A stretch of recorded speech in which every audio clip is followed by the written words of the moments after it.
చెయ్యాలనే ఉద్దేశం ఎవరికి ఉండదు. అలాంటి అన్ఫార్చునేట్ గా జరిగిన ఒక ఘటన పట్టుకుని ఈ పిల్లల కెరీర్ ను నాశనం చేయాలని చెప్పి ఆలోచన చేయడం ఎంత మటుకు ధర్మం?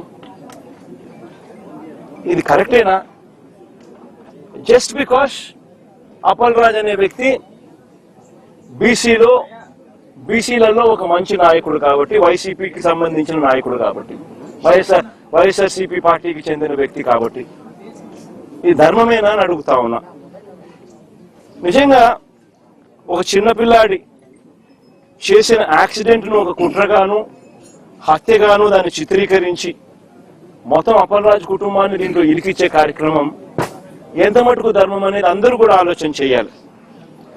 అసలు ఆశ్చర్యకరమైన విషయం ఏమిటి అని అంటే, ఎల్లో మీడియాలో ఒక కట్టుకథ రాయిస్తారు,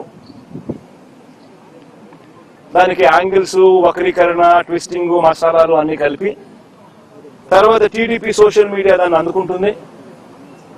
ఆ అందుకున్న దాన్ని చివరకు పోలీసులు దాన్నే కేసుగా మార్చేస్తారు.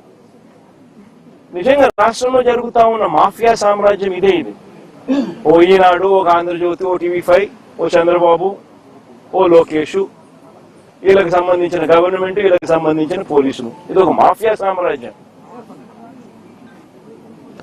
నిజంగా ఇది ధర్మమేనా అని చెప్పి నిజంగా అందరూ కూడా, ప్రతి ఒక్కరూ కూడా గుండెల మీద చేతులు వేసుకుని ఆలోచన చేయాల్సిన అవసరం ఉన్న ప్రశ్న ఇది.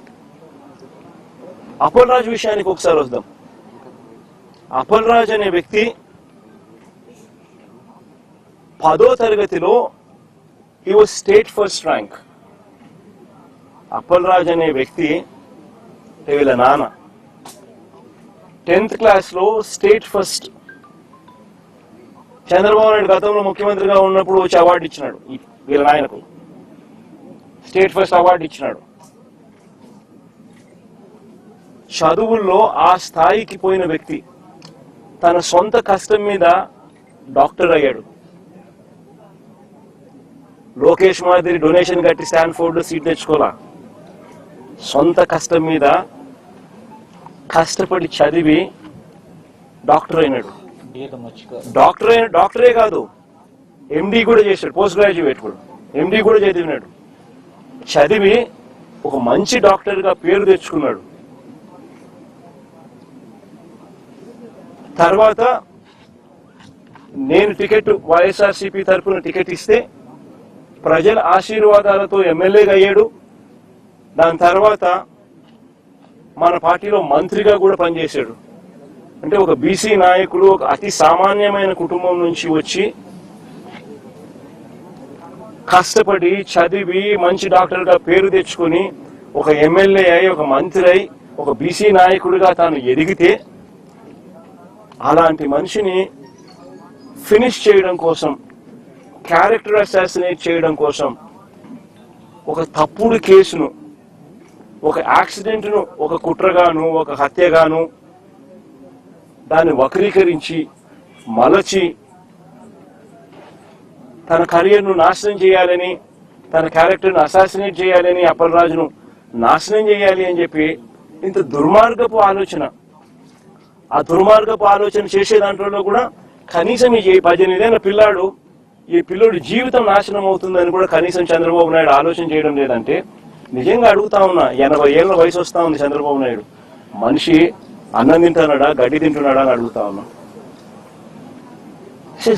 అబ్సల్యూట్లీ రాజకీయాలను ఒక నీచమైన స్టేట్ లేక్ తీసుకొని పోవడం ఇది.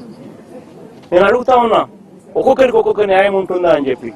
కొన్ని తెలుగుదేశం పార్టీకి సంబంధించిన వాళ్ళకి ఎక్కడికైనా వాళ్ళు ఎవరైనా యాక్సిడెంట్లు చేసినా, వాళ్ళ పిల్లలు కానీ వాళ్ళ బంధువులు కానీ ఎవరైనా యాక్సిడెంట్లు చేస్తే, లేదా వాళ్ళే యాక్సిడెంట్ చేస్తే, వాళ్ళ కారులో ఉండగానే యాక్సిడెంట్ జరిగితే మొత్తం కుటుంబాన్ని కూడా ఇదే మాదిరిగానే కేసులు కట్టి అరెస్టులు చేసి కుట్ర కోణము, హత్య కోణం అని చెప్పి పెట్టే కార్యక్రమం జరుగుతుందా?